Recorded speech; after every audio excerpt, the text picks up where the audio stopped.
Hi everyone, welcome back. In this video we're going to connect our character model to our rig. So there's a couple of little modifications that we might need to make to our character model, and that's really based on the fact that we added in these two forearm joints, this one here and this one here. Because of these joints and the way that they function, what I want to do is just add in an additional edge loop in the forearms. Depending on your own characters and how many sort of edges you've got in those areas, you may or may not need to do this, but I'll kind of show you that modification, and then what we'll do is start to add parts of the model onto the rig. So I'm just going to bring up my polygon visibility again under the show menu here. And I want to make sure that I've got joint X-ray mode on so I can see my joints through the model. And I'm just going to zoom in here. So basically what I need to do is I need to add in an extra ring of polygons just here, roughly where the forearm joint is. And that's just so the model has actually got some geometry in there to twist as this joint rotates. If we don't add that in, what we can end up with is basically the elbow or the wrist actually collapsing as the hand twists around. So we need to make that modification. I'm going to turn off the visibility of the joints under the show menu, and that's just so we have our polygons visible. So basically what I need to do is add some divisions down in here. So I'm going to select the arm, and I'm going to hit number 1 on the keyboard just to unsmooth that. Okay, and then what I want to do is go in and insert some edge loops. So I'm going to pop back up to my menu set here and set it to modeling, and then under the mesh tools I'm going to go down to insert edge loop tool just here. We'll pop it in the options. Now at the very least what I would need is one edge loop here running through the middle. Because this polygon's actually very long, what I might do is actually set this up to add 3 edge loops. So it's going to add one right down the middle, right near where the joint is, and then another one on either side. So if I click on this edge just here, you can see those edges pop up, and the joint would be kind of close to this area here. All right. I'm then going to do the same thing on the other forearm. Okay, so both sides are the same. Like that. Now, if you want, you can do the same thing on the upper arm, but you don't really probably need to. It's not going to make much of a difference anyway, purely because there's only a single joint in the upper arm. I'm going to do that just to kind of try and keep the polygons all roughly the same size. So we've got these shorter polygons in here. I want to try and mimic that on this side as well, and I'll just do the same thing in the upper arm there. Technically speaking, we could do the same thing on the legs as well, purely because we do have these longer legs. These aren't really going to twist in any way, but it can come in handy. So I'm just going to click on the legs once, and then if I click here and then here, and then on the shins as well. So I'm clicking on these edges just to add those in. And that's going to keep them basically symmetrical. Okay. So then all I need to do is just turn that off, just deselect. I can just right click and hold and select object mode. Okay. Now, what I'm going to do is start to connect the parts of the body onto the rig. And in order to do that, before I do that, I need to make sure that none of my objects have any history on them at all. So down in this area here, there can be nothing listed in here. All right. Now, the insert edge loops that I've done on the arms and legs have added in some inputs. So we need to get rid of these before we attach them onto the rig. If we don't, that can cause all sorts of weird kind of things to occur. And it could break our model or the rig. So I'm just going to delete the history on these objects. So I'll select Edit, Delete by Type History. I'll do the same thing for the legs. Edit, delete by type history. And I'll also do the same thing for the can. At the moment I don't have anything on the can, but just to be on the safe side, I'll just do the same there. So edit, delete my type history. So the next thing we're going to do is connect the arms and the legs up to the skeleton. So I'm going to start off by selecting the arms like this, and I'm going to shift select the body joint just here. Because I don't want these to be influenced at all by the legs, if I select this joint here, which is the closest section in the skeleton that the arms join to, it's going to limit the amount of vertices it's going to try and connect to. So select the arms first, then select the joint. And what we want to do is just pop back up to rigging here for a second, and we go into skin, bind skin, and I'm going to go to options for this. So what I want to do is there's a few different options we can try here. Bind to, what I'm going to do is just reset the settings just so you can see what it looks like. Bind to, we can go joint hierarchy, which pretty much is everything, or we can go selected joints. Okay, I'm just going to leave it on joint hierarchy, considering that we've actually got a series of joints here. If we just had these arm joints here and they weren't connected to the rest of the skeleton, we could use joint hierarchy like that. If we only wanted to connect to, say, one or two joints, we could select those specifically and use selected joints, but we'll do this. Maximum influences. Most of these joints probably will only need influence from maybe 2 to 3 joints. What that means is each joint is going to attach itself to the vertices, and so when you move the joint, the vertices move, and that moves the model. When you've got maximum influences of 5, what that means is any single vertex can have up to 5 joints connected to it. What I tend to do is reduce that when I've got these more simplified characters. So at most, I'd probably only need 2 or 3 joints connected to any particular vertex. So what I'm going to do is drop this down to 3, like that. Everything else we can pretty much leave as it is. Let's have a look at the skinning method. I'm going to use dual quaternion for the skinning method just here, so I'm going to switch that to there. Pretty much everything else should be okay. Weight distribution, I want to set that to neighbors.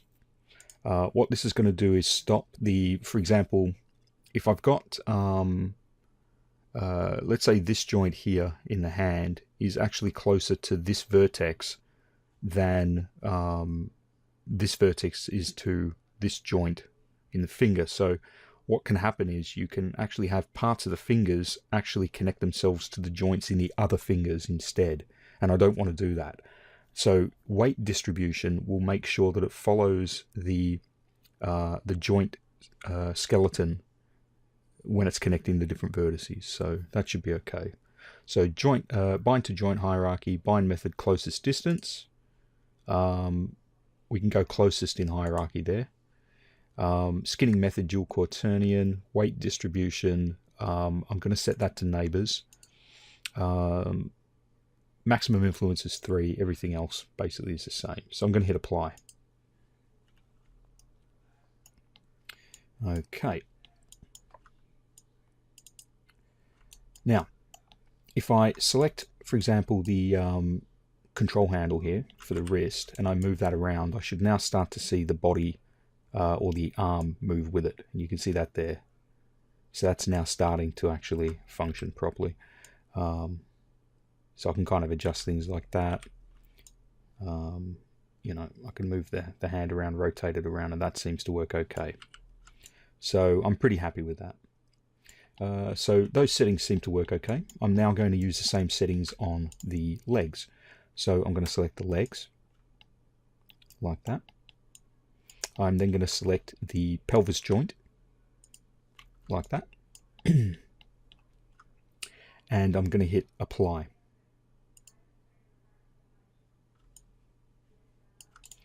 And once again, if we test that by grabbing the leg, you can see there I can move that around, rotate it around, I can move it. And if we take a look at the actual bending, you can see that the knee doesn't really collapse.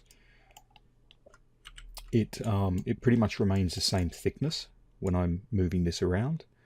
You might find that it'll squash down a lot if I kind of push it really, really far, but it seems to be bending okay. One of the things you want to do is just make sure that when you're moving the legs around that nothing on this leg moves. If it does, then it generally means that some of the influence or control on this object is actually being controlled by joints over here. Okay, but you can see that when I move this leg, nothing actually moves over here, so that's working okay. I can also test this arm as well. It's usually a good idea to test every single part of the rig, and this seems to be moving and working okay. Alright, so the last bit, what I want to do is get the can and connect it onto the torso. For this, what I'm going to do is I'm actually going to disconnect the arms and legs and just pretty much connect this to the spine and then reconnect the arms and legs. So I'm going to select the 2 collarbone joints, so I'm just holding shift and clicking on those, and the 2 hip joints, and I'm going to hit shift P and that'll disconnect them. Okay, then I can select the can and I can shift select the root joint and I can bind it. So I'll just hit apply and then close. Then all I have to do is just reconnect the arms and legs. So I'll grab both collarbones or collar joints, shift select the body joint here in the middle and press P, and then shift select both of the hip joints, shift select the root joint and press P there. So now what I should have is basically, if I move the master control, you can see the whole can moves with it, which is good. The arms and legs work okay. And I just need to make sure now that the body works. So if I select the body control ring and I move that up and down, I should see basically the can should move up and down. And you can see that there. Note that the arms and legs won't move with it because their controllers are not connected to the body control. Their controllers are connected to the master. I should be able to rotate that. And you can see the whole can goes with it. All right. If I grab these control handles, the shoulder controls, and I move those around, you can see that that lets me position the arms sort of on the body where they kind of pop out of the body, which is good. And then these sections, this is sort of these 3 control objects here are the ones that really are going to determine whether or not this rig functions. So if I grab the sort of lower back control here, the lower spine control, this is the one that kind of will give us sort of weird rotation, so we can kind of get this bit of a wiggle going. So that works sort of front, back and side to side. All right, if I select this one here and I rotate that around, that's going to let us bend the can top like that. And I can also grab the top one and kind of make that sort of do that as well. Okay, so that seems to be functioning. That's okay. And the top one, don't forget, we set that up so it twists the can, so we can get a bit of a twist going as well. Okay, so that's pretty much the entire rig done. We are pretty much good to go. Just make sure that you've selected your hands, for example, and pressed 3 to smooth them, and that you've done the same thing on the can and on the feet as well, just so that everything is nicely smoothed. And pretty much now we should be good to go. I'm just going to save this as, I'm going to just save it, and then I'm going to save it as File, Save Scene As, and I'm going to call this Rig Master. So I know that this is my main rig file. I can remove the version number from that. Okay, so this is the file that we basically import into our scenes in order to animate our character. it'll render normally. So if I do a quick test render, we'll get sort of a normal render as we would have expected with the original can model. So you can see that there, that's now rendering properly. And we can pose the character by changing obviously moving the controls around. So, you know, if I do something like that and kind of drop that down, kind of rotate that around a bit.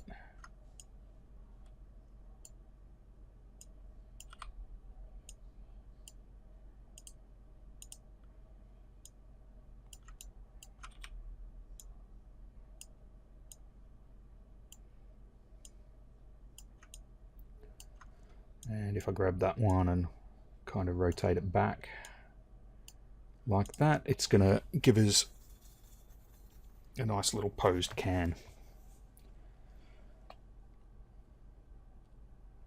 Like that.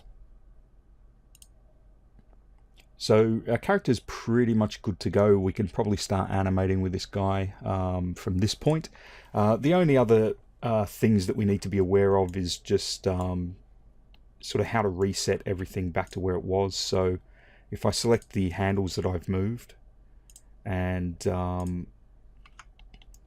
I reset all the rotations and positions back to 0, it'll reposition the character in its default position. So that's the main thing to remember, is these numbers should be 0. The only other thing that we really want to do is basically lock off a lot of the settings that we don't need. So for example, I'm never going to scale this character. So what I could do is just lock the scale. Also the visibility. So if I grab the master control and select the scale and visibility, right click on it and just hit lock selected. On the wrists, I don't need scale and visibility, so I can select those and lock those. So I'm just right clicking on them, highlighting them and right clicking them. Right wrist control, same thing. I can lock those as well. The elbow controls don't need rotation or scale, so I can lock those as well as the visibility. So lock selected on that. Grab that one, do the same. The knee controls basically only are position based, so I can lock the rotations and scales and visibilities for those. Like that. The shoulders are only position as well, so I can lock rotation, scale and visibility for those. Let's see, wrists are okay. Foot controls, scale I don't need. I don't need the scale or the visibility, but I do need translate, rotate and our custom settings, so I'm just going to lock those. Grab the same thing on the other foot. Okay, these body controls, probably, I'd say for this base one, I wouldn't necessarily want to move this one. Technically I could. If I do move it, it's going to do something like this, but it's possibly going to get a bit weird. It's up to you. For these three controls, you probably would just want to do lock, scale and visibility. We definitely need rotation, and position can also come in handy as well. So if we kind of just run through them one control at a time, just select them and double check that we've got things locked. So this one, that's locked. The 2 feet are locked. The 2 knees are locked. The body control is not locked yet. We don't need scale or visibility for that one, so I'm just going to lock the scale and visibility. These ones here, it's just scale and visibility, so we can rotate and scale. Shoulders should be everything except for translate, which is correct. Elbow controls is everything except translate, which is correct. And then the wrist controls are translate and rotation are active on both of those. So that's it. Basically our character rig is completed and we are good to go. So I'm going to leave this here, and I'll see you again soon.